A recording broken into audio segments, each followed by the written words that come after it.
She lives differently than most people you have ever seen. She has never cut down her hair ever since she was born. She says she brings dead people back to life. She married 7 husbands and says she might add more if elders ask her to do so. Interestingly, she lives peaceful with all those 7 husbands. How did she manage to do this? Do they live in harmony? Meet a woman who married and lives with 7 husbands. This shocked everyone.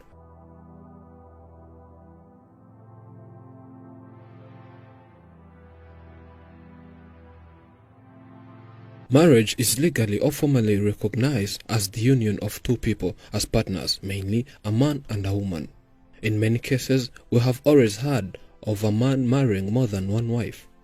As of today, we'll bring you a story of a woman who married not 1, not 2 or 3, but 7 husbands. It's known as polyandry. Polyandry is a form of polygamy in which a woman takes 2 or more husbands at the same time.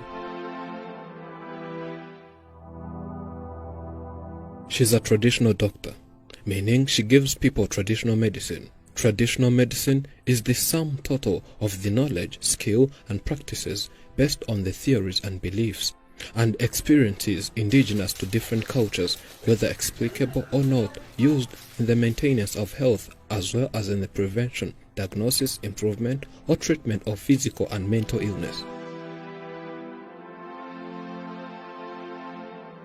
She says she uses power from the dead to heal other people. She believes she can also bring back life of people after death. Abantu bakera bapfuye bakagaruka. Baba barapfuye ari abantu bagiraga neza bakifuza ko nabandi bantu batahura n'ibibazo. Nibwo baduhaye izo mbaraga ngo tujye tuvura abantu be guhura n'ibibazo. Ujya wumva wa mugabo bita Samusoni wo muri Bibiliya. Umusatsi yari afite. Ni nk'uyu wanjye rero nanjye. I'm the only child at home. This hair of mine is from the family. Even my grandmother never shaved her hair. And that's where I get my superpowers from. Think you have ever heard of the biblical icon, Samson, who was renowned for the prodigious strength that he derived from his uncut hair. She says that even her neighbors don't understand how one can marry more than 1 husband. They are always shocked by her lifestyle. Here, she explains why she chose to have many husbands. As she says, she did this so as to avoid punishment from the elders. Nanjye ntabwo ari iki. Ibundi jewe nahuye ko ntiyobora. Nyoborwa n'abakuru.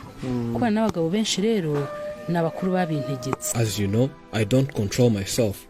And living with many husbands was an order from the elders. That was when I was given these superpowers.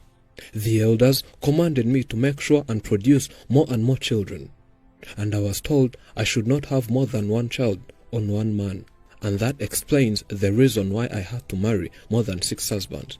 It was something strange to my mind and shocking when I heard this. But I had to comply with these orders. If not, I would get seriously punished. After my heavy punishments, I had to agree with the elders to make their wish come true. And now, when one hears my story, they are shocked of how one can live with so many husbands at one time. The woman says she's not the only one who chooses these husbands. Instead, she's directed to a husband by the spiritual elders. And it doesn't take too long to convince him to be her husband. Hari igihe mba ndyamye nka nijoro nk'abakuru bakanzanira ishusho y'umugabo. Sometimes when I'm asleep, the elders bring me a vision of a man. They do that after learning of someone's behaviors. After having such a vision, what I do next is look for that person. And most times, people in my vision are not always far from this area. So I call them up here and we talk. Due to my spiritual powers, no one can reject me. When I ask them to be my husband, they all agree.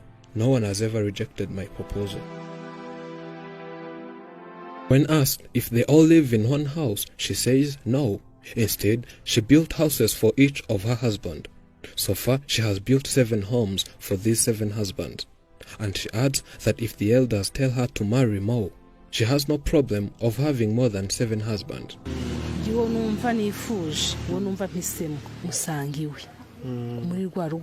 When it's time for making love, it depends on who I want. I'm the one who chooses where to sleep and make love. Because I build each and everyone a house, I visit whoever I want, and I satisfy their needs.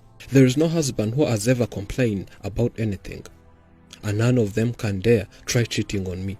My superpowers can show it to me before it happens, and before one thinks of it.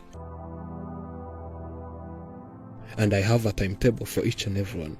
As they are 7, each one has a day that I visit his home. So far, I have produced 6 children from 6 husbands, and there remains 1 husband.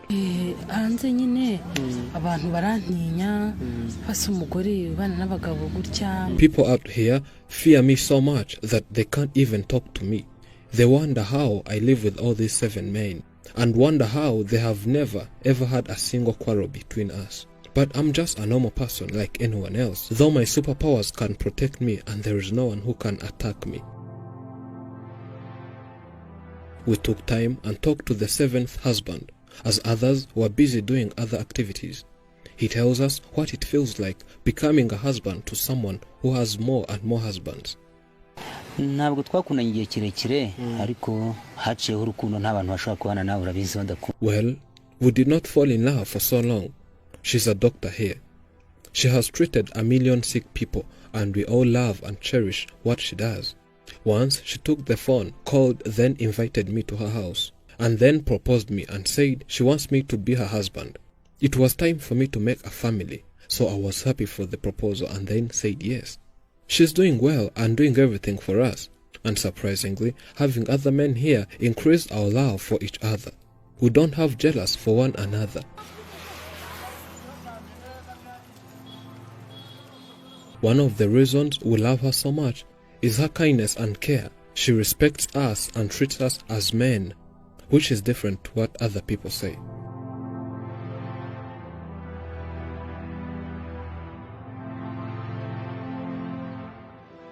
Having found her here at home, which is also the office at the same time, she showed us a glimpse of what she can do to people. When treating people, she asks the elders for the support, and they also respond and tell her what to do.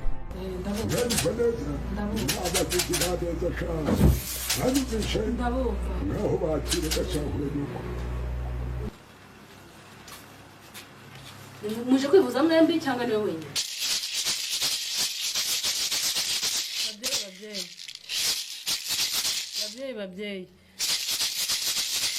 Babyeyi mwambwiye ko imvura igwa nzabahamagara mukanyitaba izuba riva nzabahamagara.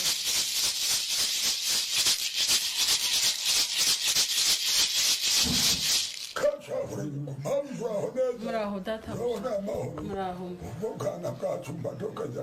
Abana bafite ikibazo mubyeyi.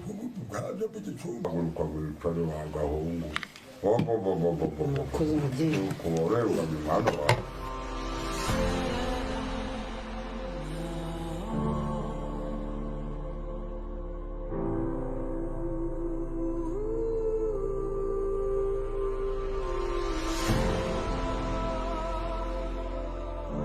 Our capacity to draw happiness from aesthetic objects or material goods in fact seems critically dependent on a fast satisfying or more important range of emotional or psychological needs. Among them, the need for understanding, for love, expression, and respect. All happiness or unhappiness solely depends upon the quality of the object which we are attracted by love. Thank you for watching. I'm Elijah, and this is Afrimax English. Remember to subscribe.